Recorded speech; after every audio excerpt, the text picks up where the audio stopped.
Halo semuanya, pada materi kali ini kita akan mempelajari tentang gereja yang menguduskan atau liturgia. Yuk simak materi selanjutnya. Yang pertama, makna doa. Dalam makna doa itu yang terkandung ada beberapa poin. Yang pertama yaitu liturgi. Liturgi merupakan perayaan iman. Perayaan iman itu disebut merupakan pengungkapan iman gereja, di mana orang-orang yang ikut dalam perayaan iman mengambil bagian dalam misteri yang dirayakan. Poin kedua yaitu doa dan iman merupakan salah satu tugas gereja untuk menguduskan umatnya dan umat manusia. Tugas ini disebut tugas tugas iman gereja. Selanjutnya yaitu umat umum melaksanakan tugas menguduskan antara lain dengan berdoa, menyambut sakramen-sakramen, memberi kesaksian hidup, pengingkaran diri, melaksanakan cinta kasih secara aktif dan kreatif. Selanjutnya, semua umat mengambil bagian dalam iman Kristus untuk melakukan suatu ibadah rohani demi kemuliaan Allah dan keselamatan manusia. Yang dimaksud dengan iman rohani adalah setiap iman yang dilakukan dalam roh Allah setiap orang Kristiani. Di dalam urapan roh, seluruh hidup orang Kristiani dapat dijadikan satu ibadah rohani. Selanjutnya yaitu arti doa. Doa berarti berbicara dengan Tuhan secara pribadi. Doa juga merupakan ungkapan iman secara pribadi dan bersama-sama. Oleh sebab itu, doa-doa Kristiani biasanya berakar dari kehidupan nyata. Doa selalu merupakan dialog yang bersifat pribadi antara manusia dan Tuhan dalam hidup yang nyata ini. Selanjutnya yaitu fungsi doa. Peranan dan fungsi doa bagi orang Kristiani antara lain mengkomunikasikan diri kepada Allah, mempersatukan diri dengan Tuhan, mengungkapkan cinta, kepercayaan, dan harapan kita kepada Tuhan, membuat diri kita melihat dimensi baru dari hidup dan karya kita, sehingga menyebabkan kita melihat hidup, perjuangan, dan karya kita dengan mata iman. Mengangkat setiap karya kita menjadi karya yang bersifat apostolik atau merasul. Syarat dan cara doa yang baik. Didoakan dengan hati, berakar dan bertolak dari pengalaman hidup, diucapkan dengan rendah hati. Cara-cara berdoa yang baik, berdoa secara batinlah, tetapi jika engkau berdoa, masuklah ke dalam kamar. Selanjutnya, doa resmi gereja. Orang boleh saja berdoa secara pribadi atas nama pribadi dan berdoa bersama dalam satu kelompok atas nama kelompok. 2. Makna sakramen sebagai sarana pengudusan dalam gereja. A. Arti dan makna sakramen.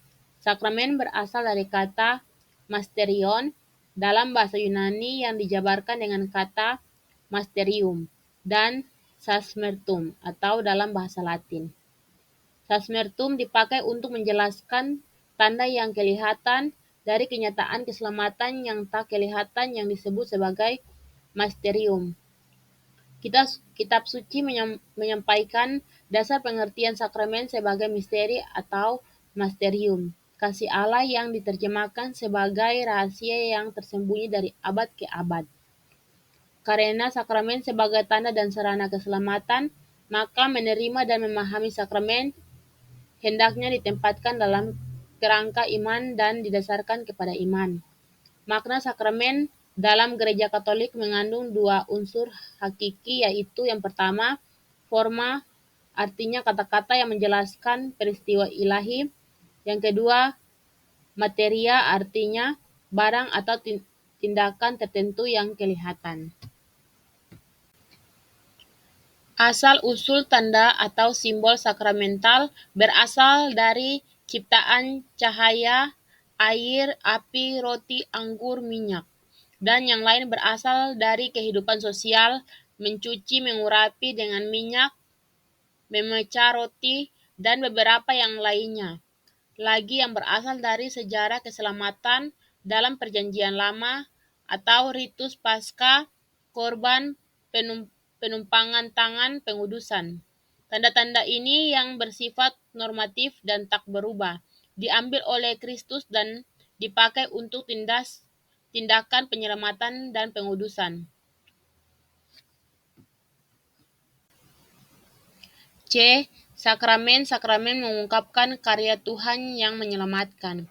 Sakramen-sakramen adalah tangan Kristus yang menjamah kita, merangkul kita, dan menyembuhkan kita.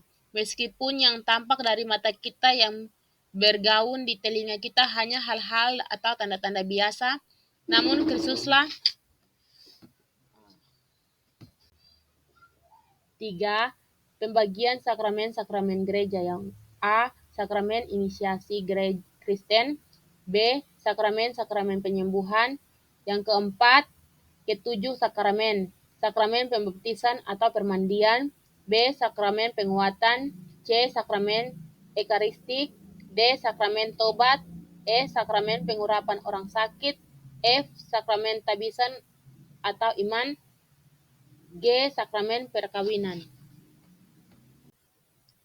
Yang kelima yaitu sakramentali. Gereja juga mengadakan tanda-tanda suci atau berupa ibadah upacara pemberkatan yang mirip dengan sakramen-sakramen yang disebut sakramentali.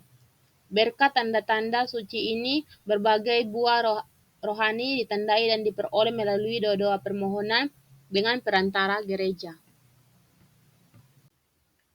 Aneka ragam sakramentali. Yang pertama, pemberkatan, yakni pemberkatan orang, benda atau barang rohani, tempat, makanan, dan sebagainya. Contoh pemberkatan ibu hamil atau anak-anak, alat-alat pertanian, mesin pabrik, alat transportasi, rumah, patung, rosario, makanan, dan sebagainya. Pemberkatan atas orang atau benda barang tersebut adalah pujian kepada Allah dan doa untuk memohon anugerah-anugerahnya. Selanjutnya, pemberkatan dalam arti tabisan rendah, yakni pentabisan orang-orang dan benda. Contoh pentabisan atau pemberkatan lektor, aktolit, katistik, pemberkatan benda atau tempat untuk keperluan liturgi, misalnya pemberkatan gereja, kapal, altar, minyak suci, lonceng, dan sebagainya.